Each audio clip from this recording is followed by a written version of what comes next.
Tudo começou 3 semanas antes daquela noite fatídica. O rapaz tinha 15 anos e era um observador nato, o tipo de pessoa que nota quando um quadro está torto na parede ou quando alguém mudou os móveis de lugar. Foi essa atenção aos detalhes que primeiro o alertou de que algo estava errado. Numa tarde de terça-feira, depois da escola, ele entrou em casa e foi direto para a cozinha pegar um lanche, como fazia todos os dias.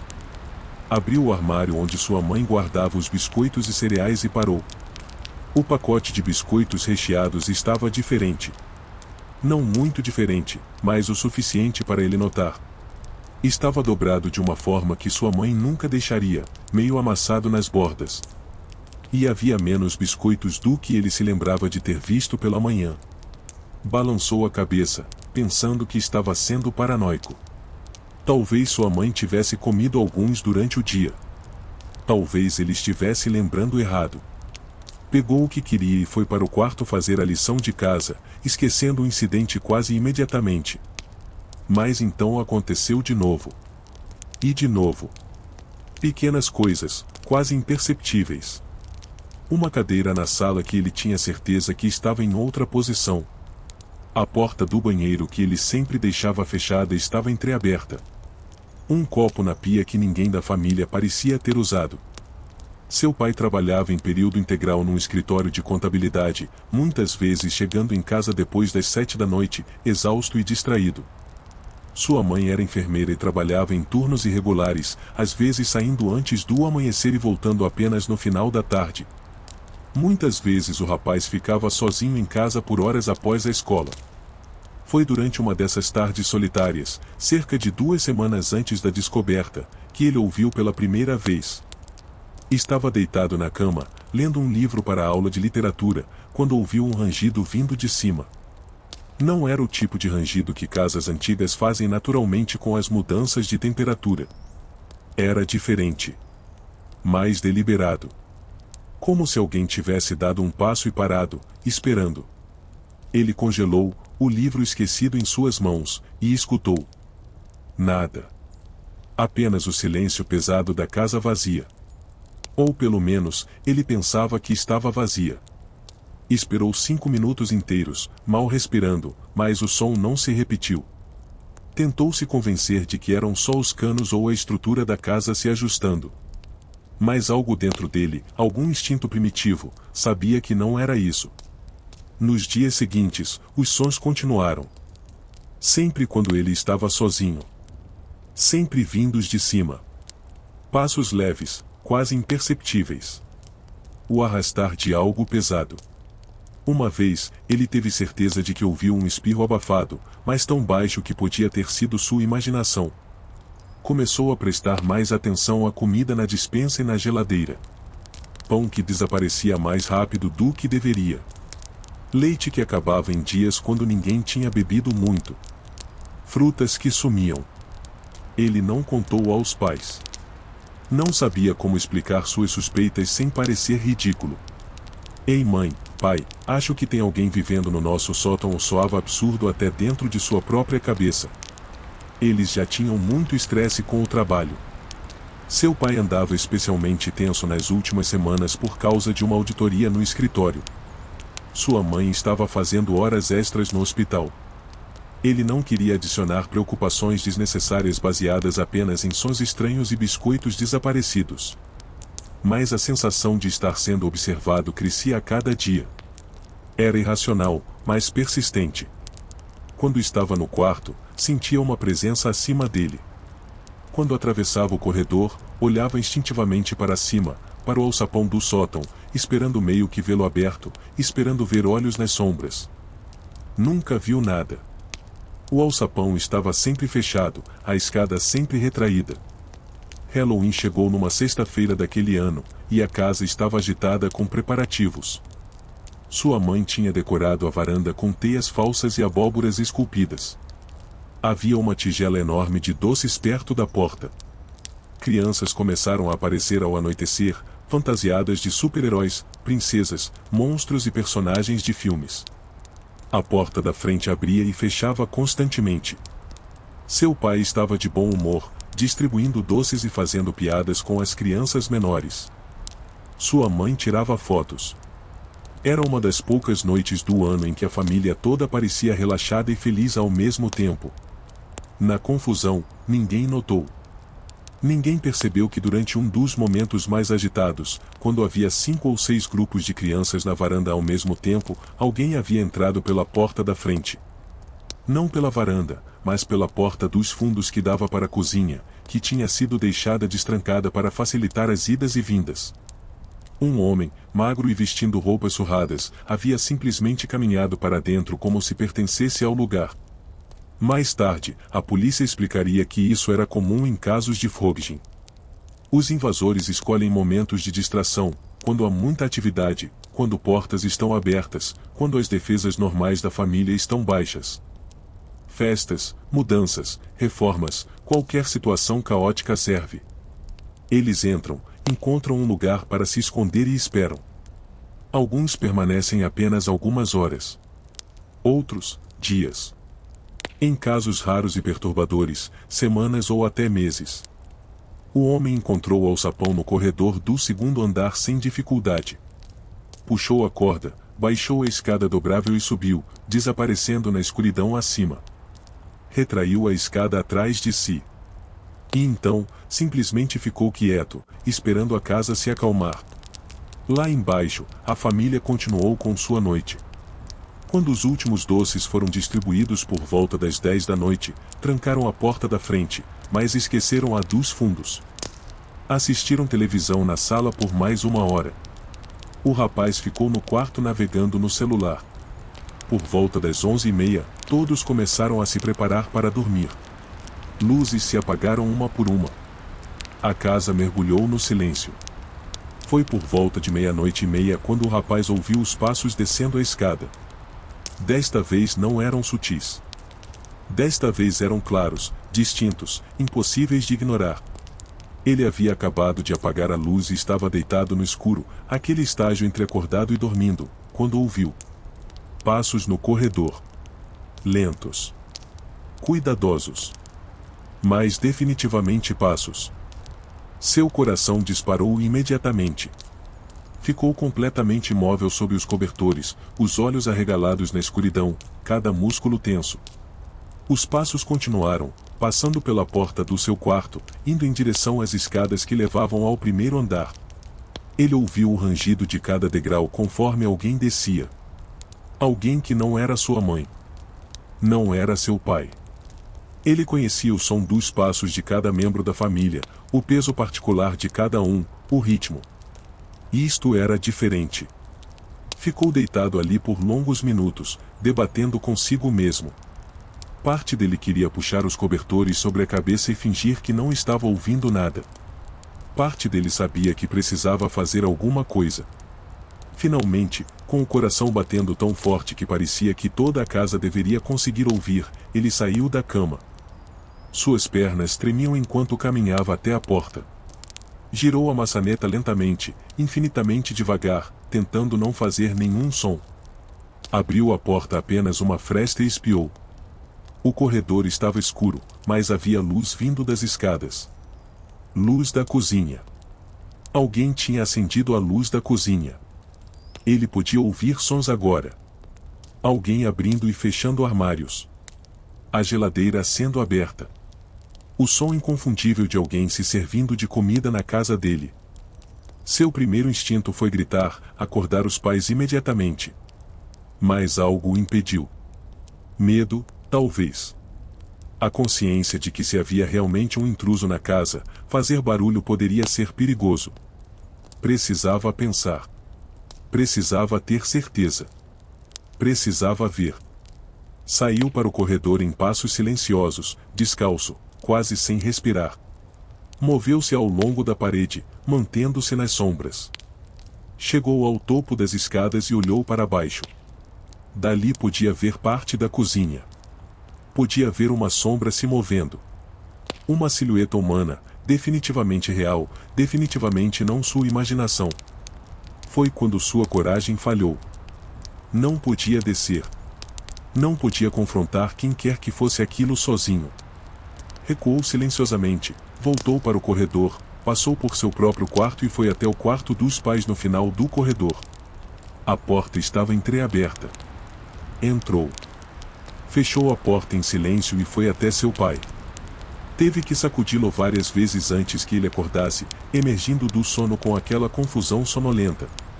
O filho sussurrou urgentemente que havia alguém na casa. O pai sentou-se imediatamente, toda a sonolência evaporando instantaneamente. "O quê?" disse ele, sua voz baixa mais aguda. O rapaz disse que havia alguém na cozinha naquele momento, e que achava que a pessoa estava se escondendo no sótão. Não mencionou há quanto tempo suspeitava disso, os sons que vinha ouvindo durante todo o dia, todas aquelas semanas de sinais ignorados. Apenas disse o essencial: vá a um intruso. Está aqui agora. Acho que ele vive no nosso sótão. O pai não era um homem grande nem confrontador. Media cerca de 1,75 metros e pesava talvez 75 quilogramas. Trabalhava com números, não com as mãos. Nunca tinha estado numa briga na vida adulta. Mantinha um cacetete policial embaixo da cama para emergências, uma relíquia de um primo que tinha sido policial, mas provavelmente nunca pensou que teria que realmente usá-lo. Disse ao filho para ficar quieto. Levantou-se, as mãos tremendo levemente enquanto se abaixava para pegar o cacetete debaixo da cama. O metal estava frio ao toque. Pesado. Estranho em sua mão. Foi dar uma olhada no corredor, movendo-se com uma cautela que revelava seu medo. Cada passo era medido, cuidadoso. Chegou até o topo das escadas e olhou para baixo, exatamente como o filho havia feito minutos antes. O que viu o congelou. Uma figura, magra e escura, subindo as escadas. Não correndo, mas se movendo com propósito. Vindo em direção ao segundo andar. Vindo em direção aos quartos. Vindo em direção onde sua família estava. O pai não pensou. Agiu por instinto puro. Recuou rapidamente para o quarto, fechou a porta com força suficiente para que o som ecoasse pelo corredor. Queria que o intruso soubesse que eles estavam acordados, que sabiam que ele estava lá. Esperava que isso o fizesse recuar. Quando voltou para dentro do quarto, seu rosto estava pálido, o suor brilhando em sua testa mesmo no quarto escuro. Vi alguém subindo para o sótão, sussurrou ele, sua voz rouca. Fechei a porta do quarto. Trancou-a com mãos trêmulas, o clique da fechadura soando alto demais no silêncio tenso. Então pegou o celular da mesinha de cabeceira e ligou para a emergência com dedos que mal conseguiam segurar o aparelho. A mãe estava acordada agora também, sentada na cama com os olhos arregalados, uma mão sobre a boca. Tinha ouvido a conversa sussurrada, visto o pânico no rosto do marido. Entendeu imediatamente a gravidade da situação. Puxou o filho para perto dela, abraçando-o com força, como se pudesse protegê-lo apenas com a força de sua vontade. O pai estava ao telefone, sua voz baixa mais urgente. Há um intruso em nossa casa. Ele está no sótão agora. Estamos trancados no quarto, mas precisamos de ajuda imediatamente.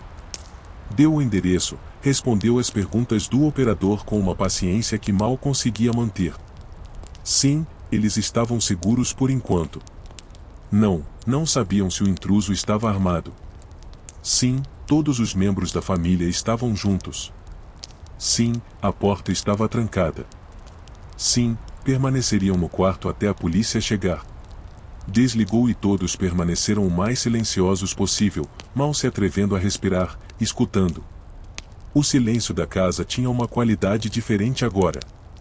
Não era mais o silêncio confortável da noite. Era algo denso, opressivo, cheio de possibilidades terríveis. Cada som se tornava amplificado. O vento lá fora arranhando contra a janela. O aquecedor ligando com um clique distante.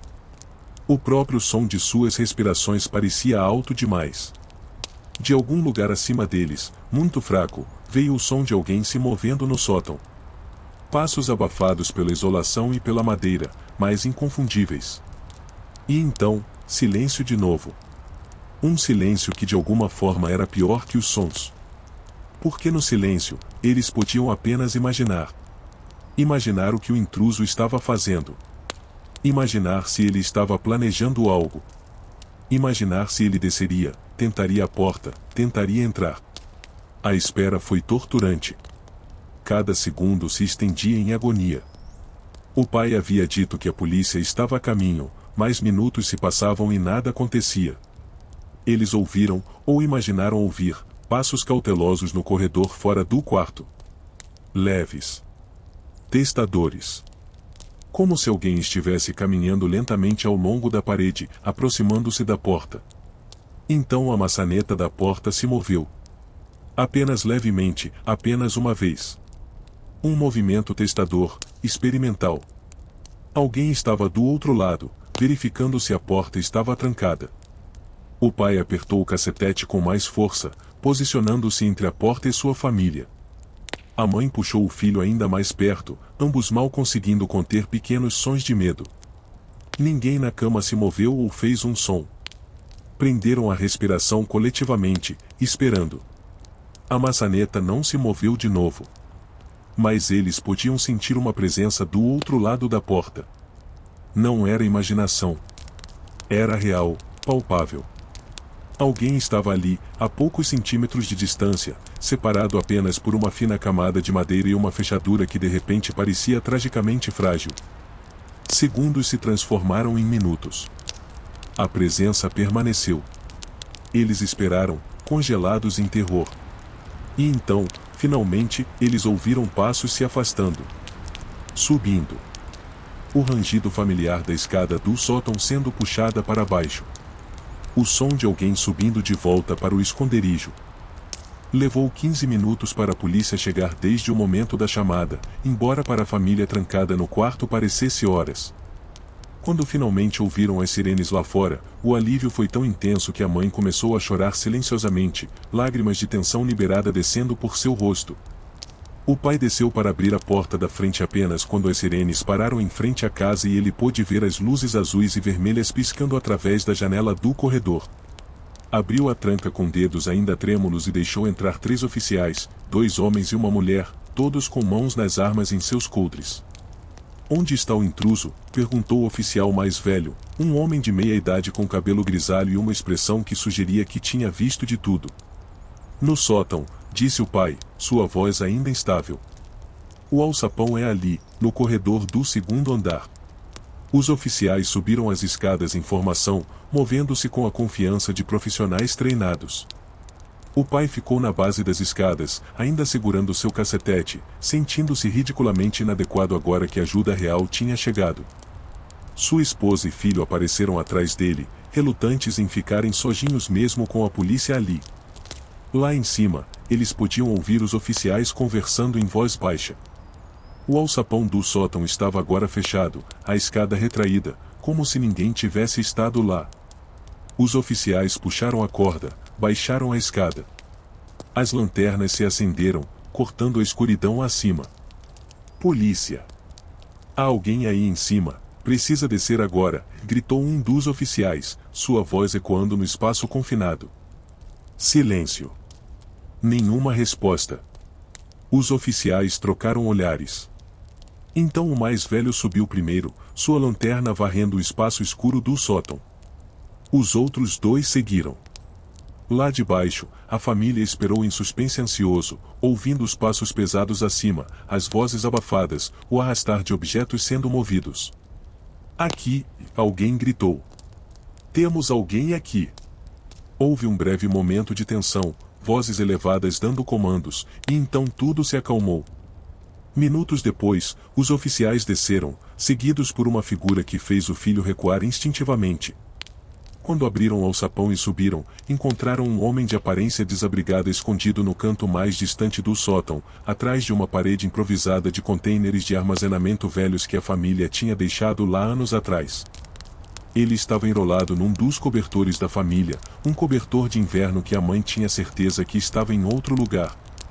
Estava cercado por evidências de ocupação prolongada que fez o coração da família afundar ainda mais.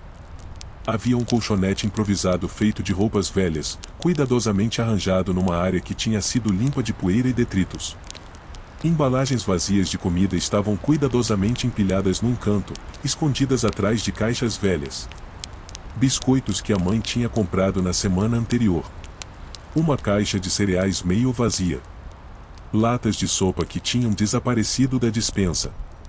Um pote de pasta de amendoim, alimento comum para forjeres devido à sua longa duração e alto valor calórico, segundo a polícia explicaria depois. Havia também uma garrafa de água vazia que tinha sido enchida múltiplas vezes, evidentemente do banheiro do andar de baixo. Um rolo de papel higiênico. Até uma pilha de revistas velhas da família, aparentemente para passar o tempo durante as longas horas de esconderijo. O homem tinha criado um pequeno lar no sótão deles, um acampamento completo feito com seus pertences roubados. Mais perturbador ainda era um buraco pequeno no piso do sótão, onde uma tábua tinha sido cuidadosamente removida. Através daquele buraco, perceberam com horror crescente, o intruso tinha uma visão direta do corredor abaixo. Podia ver quem vinha e ia. Podia ver quando as luzes se apagavam.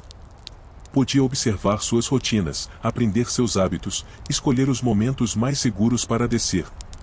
Os sons que vinham ouvindo eram, de fato, de uma pessoa o tempo todo.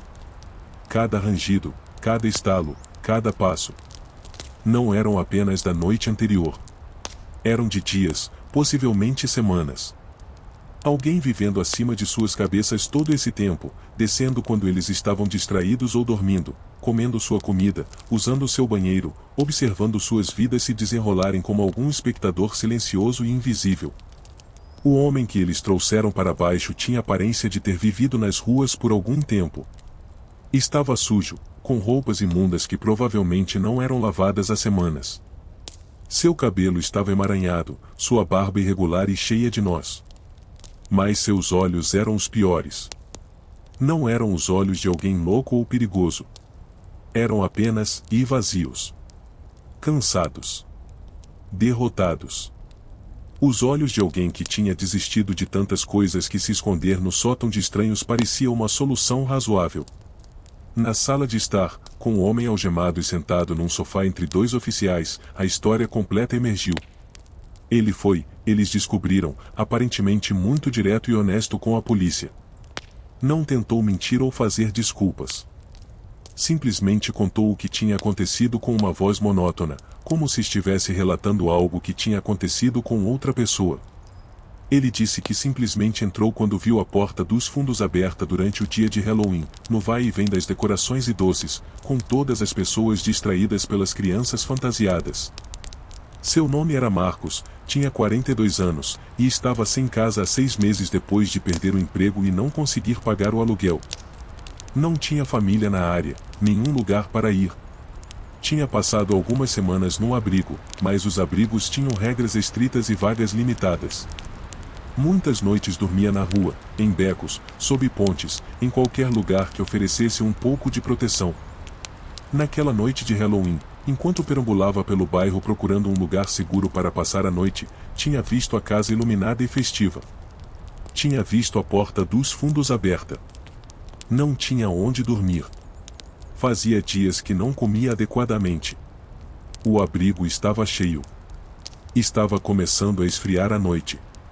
Viu a oportunidade e a aproveitou, agindo num impulso desesperado que provavelmente tinha considerado apenas levemente enquanto o fazia. Encontrou o sótão quase imediatamente, reconheceu-o como um lugar onde poderia se esconder. O espaço era grande o suficiente, estava cheio de caixas e objetos que ofereciam cobertura. A escada podia ser retraída de dentro. Parecia perfeito.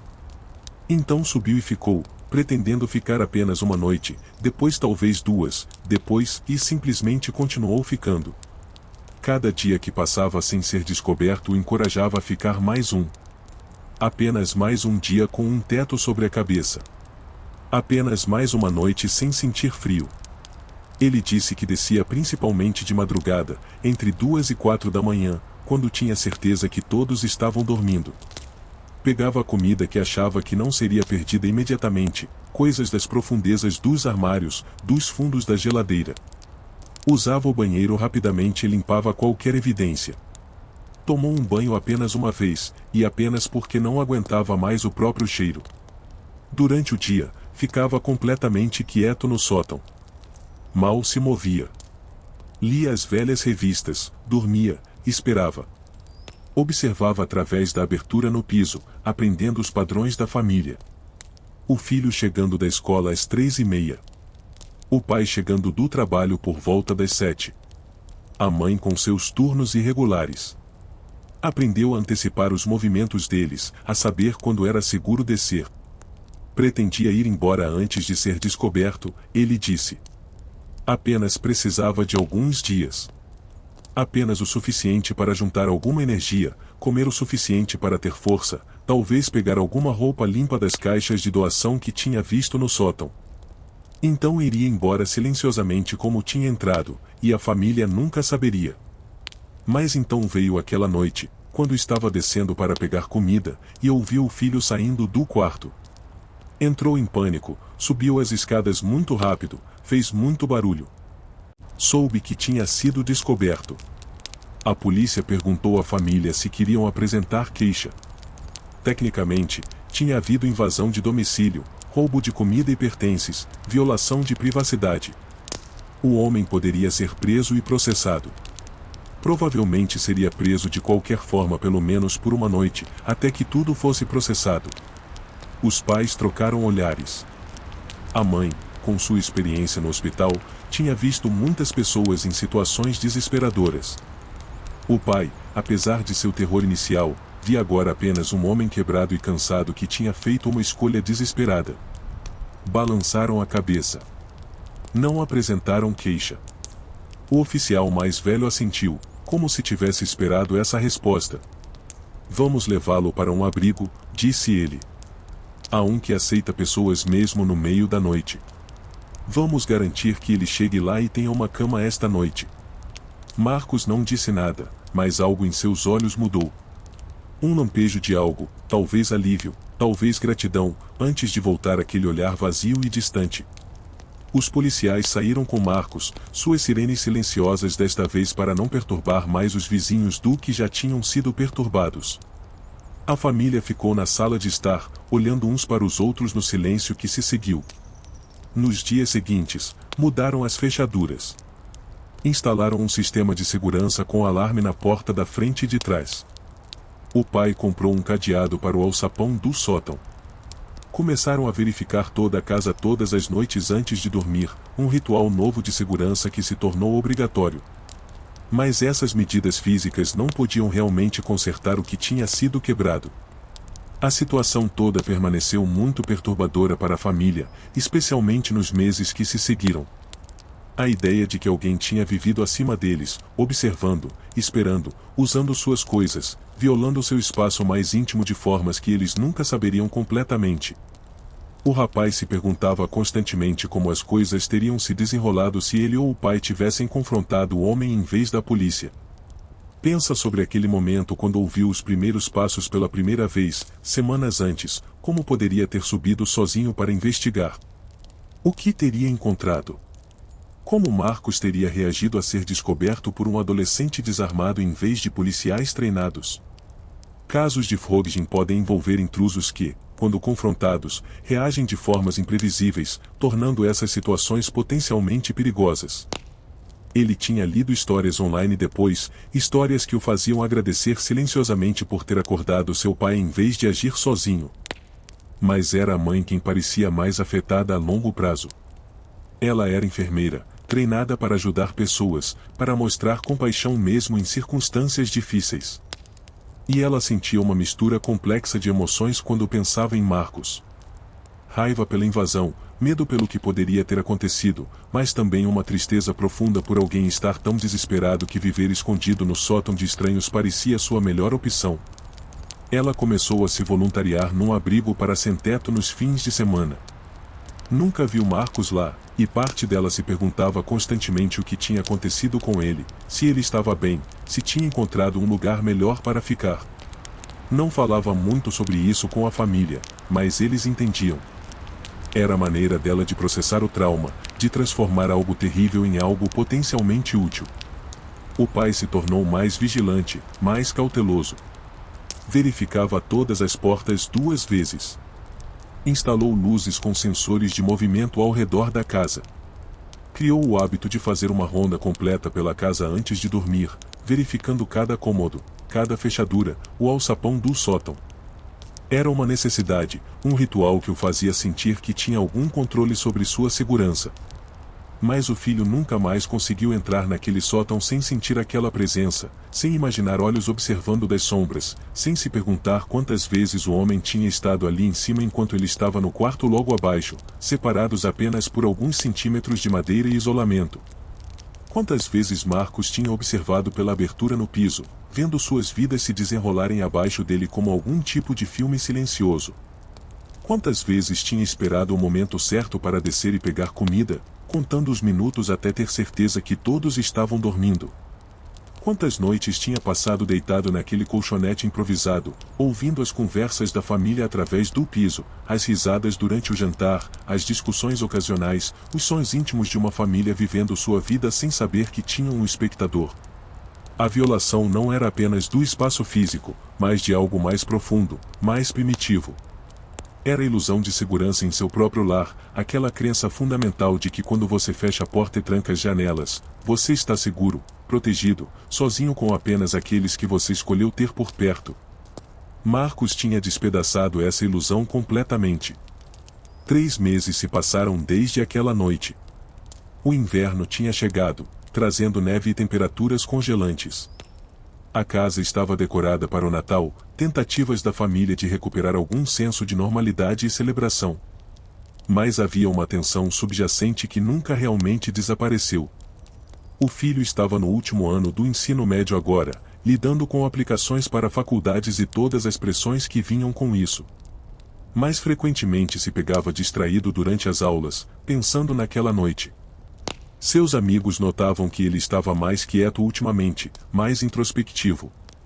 Quando perguntavam o que havia de errado, ele balançava a cabeça e dizia que estava apenas estressado com as faculdades. Como poderia explicar? Como poderia fazer com que entendessem o que era saber que alguém tinha vivido acima de você, observando, esperando, existindo em paralelo à sua vida sem você saber? A maioria das pessoas trataria isso como uma história interessante, uma anedota bizarra para contar em festas. Você não vai acreditar no que aconteceu com a família dele, tinha um cara vivendo no sótão. Eles ririam nervosamente, fariam piadas, e então mudariam de assunto. Mas ele não podia tratá-lo como apenas uma história. Era algo que tinha mudado fundamentalmente como ele via o mundo. Antes, tinha sido ingênuo de uma forma que agora reconhecia como luxo. Tinha assumido que o mundo era seguro, que sua casa era um santuário inviolável, que as coisas ruins que via nas notícias aconteciam com outras pessoas em outros lugares. Agora sabia melhor. Começou a pesquisar fogging online, caindo numa toca de coelho de histórias similares. Havia mais casos do que ele jamais imaginaria. Uma mulher em Nova York que tinha descoberto um homem vivendo em seu armário por 2 semanas. Uma família em Ohio que só descobriu que alguém estava vivendo em seu porão quando o intruso acidentalmente ativou o alarme de incêndio. Um casal na Califórnia que tinha compartilhado involuntariamente sua casa com um estranho por 3 meses antes de encontrar evidências. Havia até casos piores. Casos onde o intruso se tornará violento quando descoberto. Casos onde o foragido tinha câmeras escondidas, não apenas observando mas gravando a vida da família. Casos que terminavam em tragédia. Ele lia essas histórias compulsivamente, mesmo sabendo que o fazia sentir-se pior, como cutucar uma ferida que estava tentando cicatrizar. Sua terapeuta, sim, toda a família estava vendo terapeutas agora, disse que isso era normal. Que após uma violação de segurança como essa, era comum tornar-se hiperconsciente de perigos, procurar por padrões e ameaças em todos os lugares. Disse que com tempo e trabalho, ele poderia recuperar aquele senso de segurança. Mas ele tinha suas dúvidas. A mãe sentava no carro fora do abrigo, preparando-se mentalmente antes de entrar. Era sua 6ª semana de voluntariado, e cada vez ficava um pouco mais fácil, mas ainda requeria esforço. Não porque as pessoas dentro fossem difíceis ou desagradáveis, mas porque cada rosto que via a lembrava de Marcos. Entrou, assinou a folha de presença, e foi para a cozinha onde ajudava a preparar e servir o jantar. Hoje era ensopado de carne com pão, algo quente e substancial para a noite fria lá fora. Ela trabalhava junto de outros voluntários, cortando vegetais, mexendo panelas grandes, preparando pratos. À medida que as pessoas começaram a entrar para jantar, ela os servia com um sorriso, fazendo contato visual, tratando cada pessoa com a dignidade que a situação frequentemente retirava. Havia famílias com crianças pequenas, veteranos solitários, mulheres jovens com olhos assustados, homens mais velhos com rostos marcados por anos de vida dura. Cada um tinha uma história, ela sabia. Cada um tinha tomado algum caminho tortuoso que os tinha trazido aqui, para este lugar, dependendo da bondade de estranhos para uma refeição quente e uma cama por uma noite. Quanto deles, ela se perguntava, tinha considerado fazer o que Marcos fez? Quantos tinham encontrado algum lugar escondido, algum espaço abandonado, alguma casa desocupada, e simplesmente ficado? E quanto dos moradores da cidade estavam vivendo sem saber, como ela tinha vivido, com espectadores silenciosos em seus sótãos, seus porões, seus espaços de rastejamento? A ideia era simultaneamente absurda e aterrorizante. Depois que o jantar terminou e ela estava limpando, um dos coordenadores do abrigo, uma mulher chamada Rita que tinha trabalhado ali por 20 anos, aproximou-se dela. "Você está procurando por alguém?" perguntou Rita gentilmente. "Eu noto você olhando os rostos, como se estivesse procurando por uma pessoa específica." A mãe hesitou, então decidiu ser honesta. "Havia um homem", disse ela lentamente. Ele esteve em nossa casa. Sem nossa permissão. A polícia o trouxe aqui." Rita assentiu, compreensão em seus olhos. "E você quer saber se ele está bem?" "Eu sei que é estranho", disse a mãe rapidamente. "Ele nos assustou. Violou nossa privacidade de formas que ainda estou processando. Mas ele também estava tão perdido. Tão desesperado." "Não é estranho", disse Rita. "Você é uma pessoa compassiva que reconhece que situações complexas raramente têm vilões simples. Isso é louvável." Ela fez uma pausa. "Qual era o nome dele?" "Marcos." "Não sei o sobrenome." Rita pensou por um momento. "Tivemos um Marcos aqui por algumas semanas. Homem magro, barba. Mas ele saiu há cerca de um mês. Conseguiu uma vaga num programa de habitação temporária. Última vez que eu o vi, estava indo bem."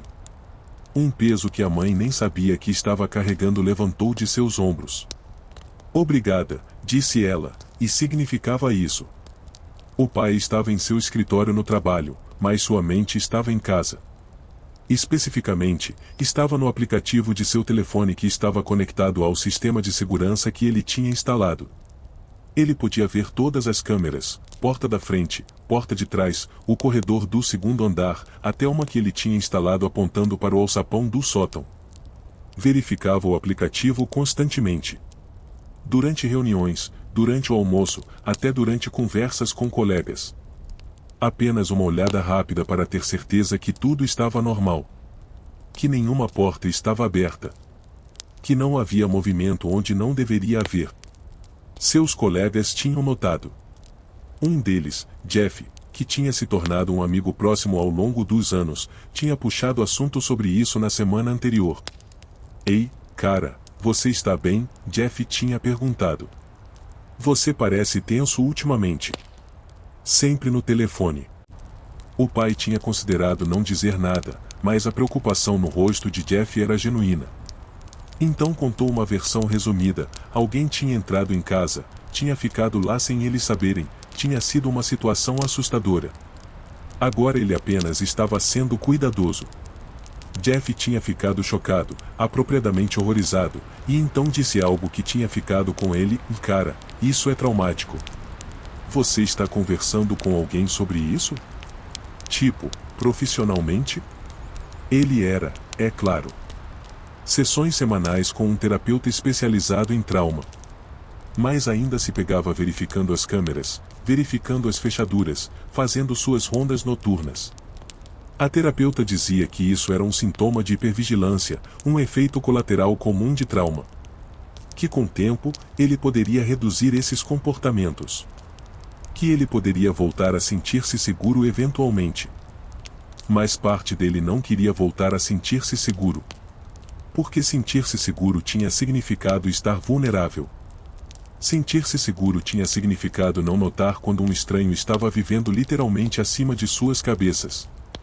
Talvez essa vigilância constante, essa ansiedade de baixo nível, fosse o preço necessário para a segurança real. Seu telefone vibrou. Um alerta do sistema de segurança. Movimento detectado na porta da frente. Seu coração acelerou automaticamente antes de sua mente racional assumir o controle. Abriu o aplicativo, viu seu filho chegando em casa da escola, exatamente como fazia todo dia. Normal. Seguro. Respirou fundo, tentando acalmar seu coração acelerado, e voltou ao trabalho. 4 meses após o incidente, a mãe decidiu que era a hora. Ela precisava entrar no sótão, precisava confrontar aquele espaço, recuperá-lo de alguma forma. Não podiam simplesmente evitá-lo para sempre, deixá-lo tornar-se este território proibido em sua própria casa. Escolheu uma tarde de sábado quando toda a família estava em casa, quando o sol estava brilhando através das janelas, fazendo a ideia parecer menos assustadora. Anunciou sua intenção durante o café da manhã. Vou limpar o sótão hoje, disse ela. Alguém quer ajudar? O filho e o pai trocaram olhares. Nenhum deles tinha subido lá desde aquela noite. O pai tinha instalado o cadeado no alçapão do lado de fora, e lá tinha permanecido, trancado, não visitado, quase esquecido. Eu ajudo, disse o pai finalmente. O filho hesitou, então assentiu também. Subindo as escadas até o segundo andar, todos sentiam a tensão crescendo. O pai destravou o cadeado com mãos que tremiam apenas ligeiramente. Puxou a corda, baixou a escada. O rangido familiar fez o filho encolher-se involuntariamente. A mãe subiu primeiro, determinada. Emergiu no espaço escuro e empoeirado, procurando o interruptor que sabia que existia em algum lugar. Encontrou-o, e luz fluorescente piscou para a vida, revelando o sótão em toda a sua banalidade ordinária. Exceto que não era mais ordinário. Ali, no canto distante, ainda estava o espaço onde Marcos tinha vivido. A polícia tinha levado a maioria das coisas como evidência, mas restos permaneciam. O contorno no chão empoeirado onde seu colchonete tinha estado. As caixas que ele tinha reorganizado para criar sua parede. E lá, no piso, aquele buraco onde ele tinha removido a tábua. A mãe caminhou até ele e olhou para baixo através da abertura. Podia ver diretamente o corredor abaixo. A porta do quarto do filho claramente visível. Sentiu uma onda de náusea imaginando Marcos deitado aqui noite após noite, observando, esperando. Vamos cobrir isso, disse ela firmemente. E então vamos limpar todo este espaço. Reorganizar tudo. Torná-lo nosso de novo. Trabalharam pela tarde toda. O pai encontrou uma tábua que combinava e cobriu o buraco, pregando-a firmemente no lugar. Moveram as caixas de volta para suas posições originais. Varreram e limparam. Jogaram fora coisas antigas que perceberam que nunca mais usariam. A mãe trouxe produtos de limpeza perfumados com lavanda, tentando substituir o cheiro residual de ocupação humana com algo fresco e limpo. O filho trabalhou em silêncio na maior parte do tempo, mas eventualmente, enquanto estavam descansando e tomando água, ele falou. Vocês já pensaram sobre por que ele escolheu nossa casa? Perguntou. Tipo, de todas as casas no bairro, por que a nossa? A mãe considerou isso.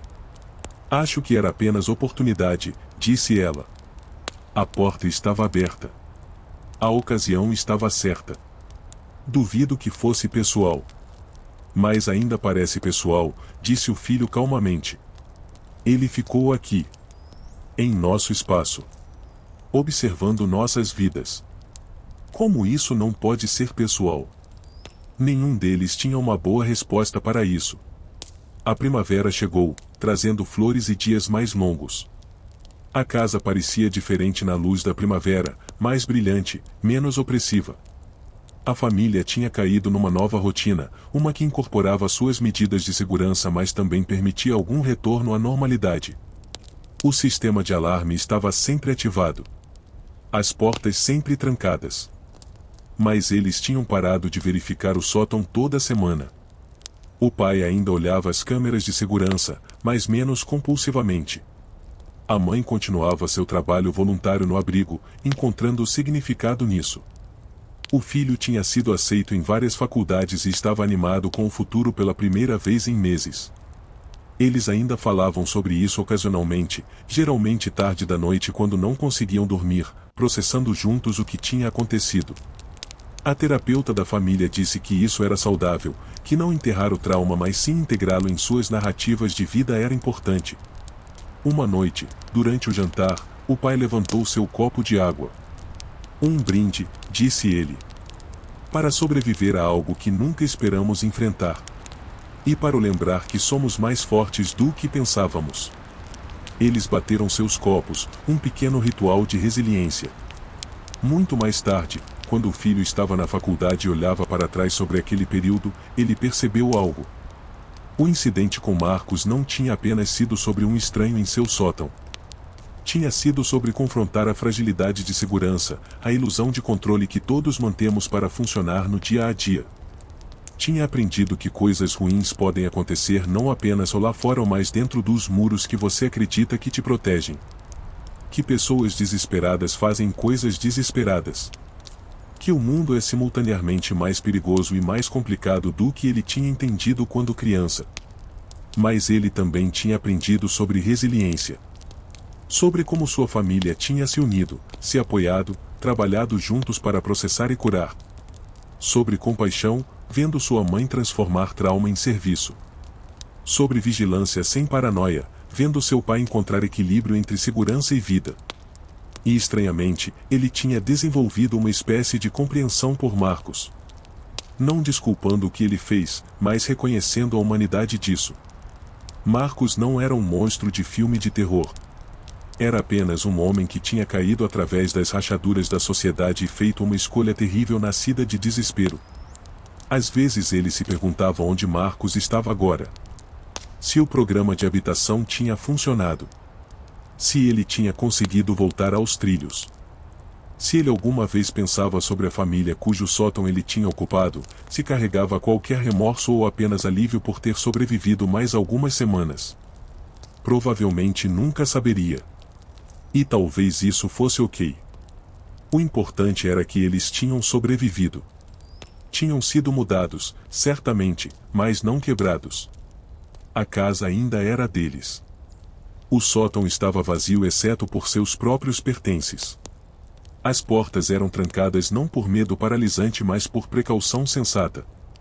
E embora aquela sensação de estar sendo observado nunca realmente desaparecesse completamente, embora ele ainda ocasionalmente acordasse na noite e escutasse por passos que não estavam lá, ele tinha aprendido a viver com isso. Tinha integrado isso em quem ele era agora. Porque no final, todos carregam algum trauma, alguma história que os mudou. Esta era a dele. E ele tinha sobrevivido a ela.